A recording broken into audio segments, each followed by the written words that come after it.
In this video, I'm taking my HW100X in .22 caliber, my Lyra K in .25 caliber, and my HFT 500 in .177 at D range over 25, 35 and 45 meters and trying to figure out whether or not they lose potency over distance.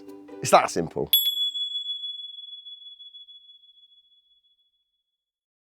Welcome to or welcome back to the channel, whichever one it is. As always, I'm just very glad that you're here. And as you can see, here today is D range. I'm very, very happy to be here. We've been trying to figure out a way to do this for a while, me and Darren. We've been talking about it. And the whole idea is to take these three rifles and try over different distances to see how much power the pellet loses, if that makes any sense. So we've got a .22 in the form of my HW100X. We've got the .25 in the Lyra K, and the HFT 500 is .177. Now the idea is take a chronograph reading at the muzzle, take a chronograph reading there, and then take another chronograph reading at different distances to see how much power the pellet's lost, if that makes any sense. It should be quite straightforward for you. Logistically, going to be an absolute friggin' nightmare for me. So yeah, it's red hot again today. It is very, very hot. It's only, well, it's not even mid-morning and it is baking hot. So I'm just going to crack on with it. It's not going to be about accuracy either. I've got different scopes. I've got the X60i from Optics Warehouse on this one, from Falcon and Optics Warehouse. That's the only glass that I've got. I've got the Hick Micro Alpex on that one, and I've got the L35R from Knockpicks on this one. It's a fantastic scope. I don't want to change over anything because I use this one religiously. This is my workhorse, if you like, so I didn't want to tamper with that one. For the most part, it is just going to be about those readings at the point it leaves the rifle and the point that it hits wherever. Let's get on with that, shall we? Right, so here's how it's going to work. Right, so here's how it's going to work. I have calibrated both of these FX chronographs, so they are reading the same. I'll show you. There we go. Hello. So at the muzzle, they're both reading the same. Now I'm going to put one down range. What I want to do is put it on the 25. I'll show you. Let's go and have a look. So to make this work, first point of call is going to be the 25 meters, right? I'll show you how I'm going to do it here. Right, so what I'm going to do is I'm going to put the chronograph device itself on the 25 meter mark, which is here. And then I need to put I'll put the iPad down here. And that way I can check through the scope to see whether or not it's recorded. I think that's going to be the best option, really. It's not about accuracy, so we're not looking at where it shoots to or what it hits. I just want to know what it does. So what I've done is all of the rifles are going to be at their optimum shooting setting. So I've got this pumped up to what I believe to be the sweet spot.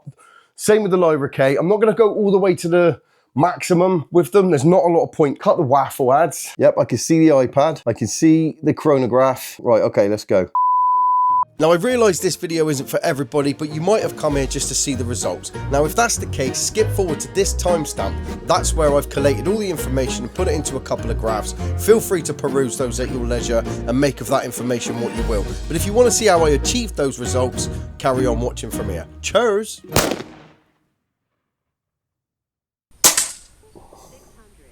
Oh, it's working. Right, so I've got 775 up here, 6 odd up there. Let's go there again.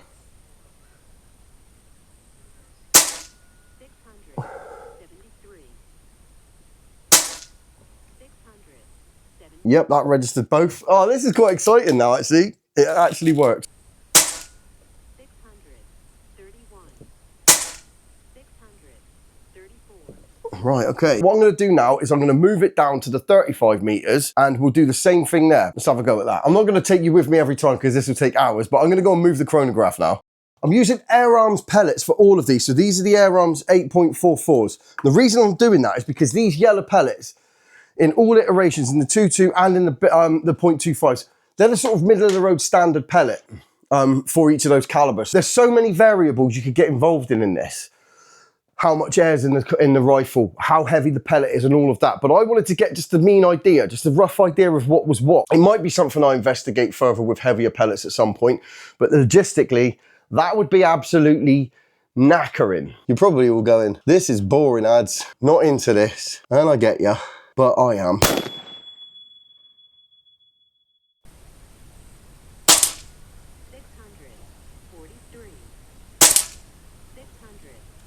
2,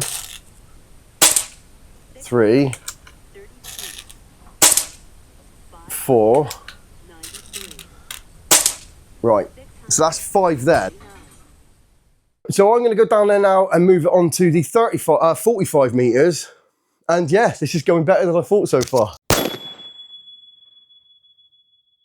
I'm so sorry for just how much of a sweaty mess I am. It is baking. Probably the hottest day I could have chose to have to run up and down the D range 195 times. That didn't count. I can't count that one because it went through the actual wood. So that would have slowed down somewhat. So I've gone to mess myself up here now, haven't I? 500. Right, that's a bit better. 500. 97. 593. 596. Okay. 540. Okay, right. So that's another 5. That's at 45 meters. Do I want to do the 50? I think I'm going to do the 50. I think I'm going to. Now, I'm not sure how this is going to work over 50 meters, if I'm being honest with you, but it'd be worth trying. I'm going to need to give it a little bit, quite a bit of hold over here. 490. Oh, it measured. Okay, let's do it. I'm really sorry if this seems really intense and rushed, but there's a lot I've got to do. It's really hot. I've got so much I need to do. I do apologise if it does come across a little bit rushed. And it's probably not very interesting for most people. But I genuinely want to know the answer to this. I want to know if they like what the difference is in carried weight. I don't know if the 0.25 is going to even make it the 50 meters. It'd be the first time I've ever shot it that far. Don't think that registered. See if I can get a bit closer. I'm taking it a little bit riskier. If I can get a couple of shots on it, it would be great. Yeah, I don't think it's registering all the way up there. Oh. 246. That went through the wood again. So it's definitely still working. 557. 557, that was quite a big jump, that one. 428. 556. 477. 499. Seems to be quite all over the place down that far. So I'm just going to go with that. I'm going to go with that for the 177. So we'll have a closer look at it in a minute. I just want to get on and try the 2.2 now. HW100X, try that out and do exactly the same thing. Look at that. I've already noticed a mistake and it's too late to change it now. One of the mistakes that I've made is I didn't use a regulated rifle. So what I've noticed on the cabin end, the muzzle end, if you like, is there is actually a fall of 11.1 foot-pounds all the way down after the 24 shots to 10.2 foot-pounds. So that discrepancy is going to show over the distance anyway, but it doesn't matter too much to me because these are very important bits of information. But let's see if it's any different with the 2.2.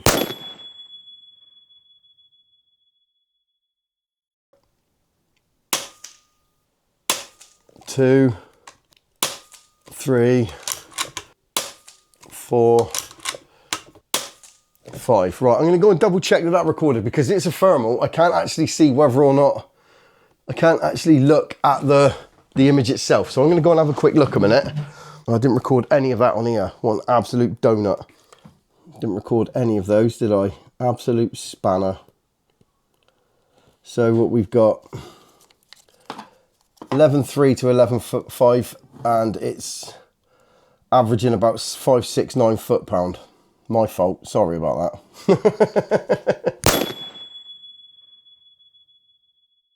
35 meters now, not going to mess about too much.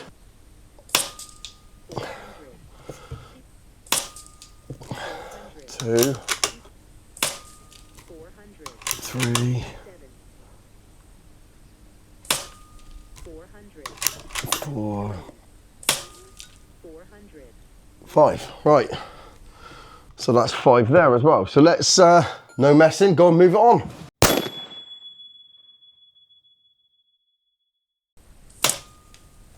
1,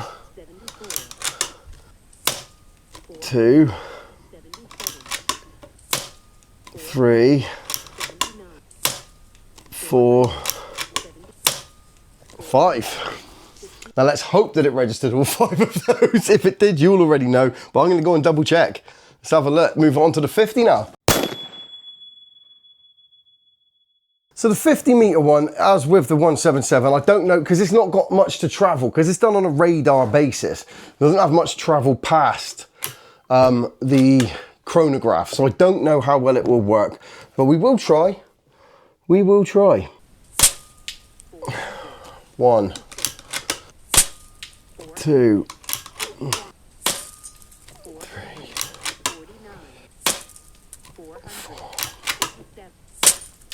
400. Okay, and that's 5 at 50. This is really hard work. I'm really sorry about if it seems a little bit strained, a little bit stressful. I do apologise. It's incredibly warm today.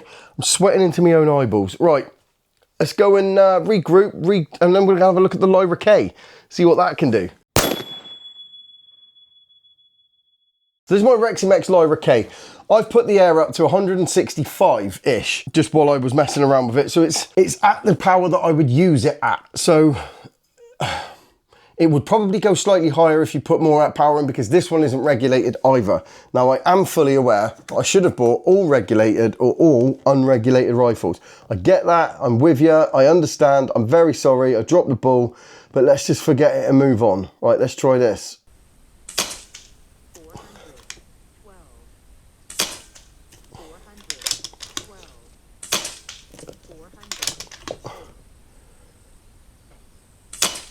407. Okay, that's 5 at 25. Moving swiftly. I didn't even record that again. Didn't record that there, did I? But there's 5. There's your 5. So 11.3 to 11.8 pounds, 11.8 foot-pounds. I'm going to move on to 35 now. This is quite possibly where the problems might lie. This might be where the problems start, because I don't know how high or low to aim. 1, 2, 3, 4. Off the wood, that one. Let's go for another one. Right, so that was 7 shots we took. 2 of them bounced off the wood, so we have to ignore those 2. Let's go and move on to 45 now. Let's go for it. 356, 369, 377, 331, 300. Okay, so that's 5 at 45. Let's be honest, right? If there's any point in the day that I'm going to shoot my bloody chronograph, it's going to be now, isn't it? 356, Come down a little bit. 300, There. 3. 70, Oh. 300, 4. Right. I'm not going to risk it anymore. Right. That's all of them now. That's all of them. Let's go and see what we can figure out from that a minute.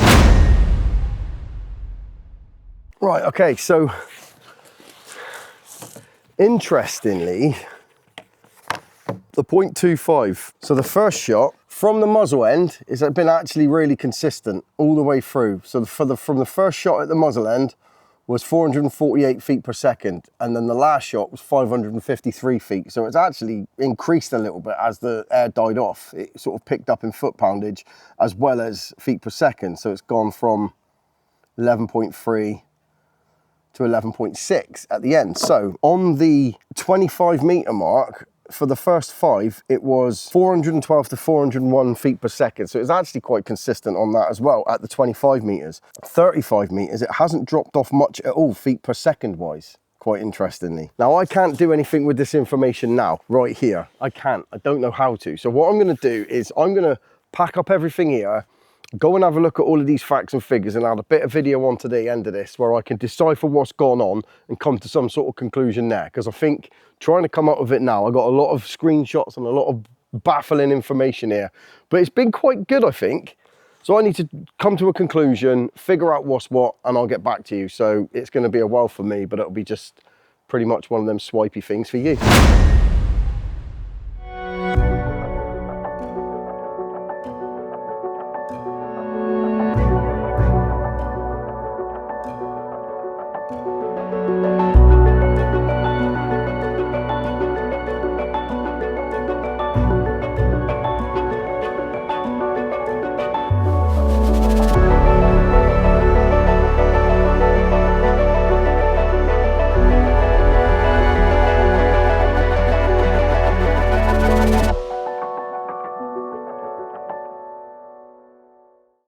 This is going to be a bit of messing around.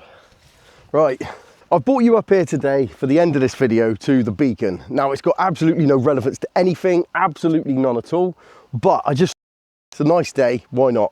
Good excuse to get the drone out and have a little look at this marvellous erection. Okay, so what did I find out? Let me just get my bloody phone, I needed that, there it is.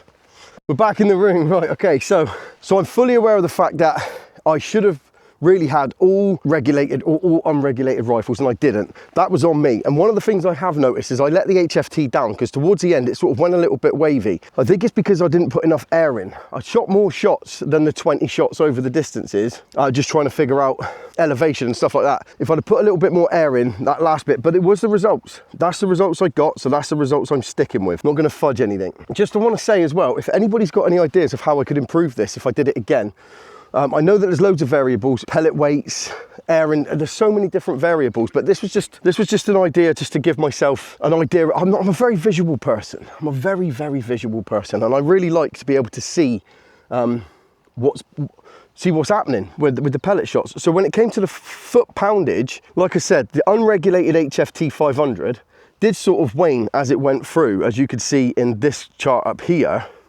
But like I said, it could have been something to do with the fact that I didn't put enough air in it, but that was the results I got. I can't excuse it too much because the Lyra K is unregulated as well, and obviously the HW100X seemed insanely consistent, but then it is a regulated rifle. Now when it came to feet per second, this was quite interesting to me because the feet per second, as you can see on the HFT 500 graph, that wavy line at the end could be because the power had dropped off quite considerably, because of the air. That's down to me, granted, that is definitely down to me. But when you look at the HW100X and the Lyra K feet per second, that's not bad. I was actually really impressed with the Lyra K. It carried its weight really well over the distance. So all that proves to me is you could see the 177 stepping down as the shots went on, but the heavier pellet, you're all probably thinking to yourselves, that was obvious ads, we knew that was going to happen, and I get you, I do get you.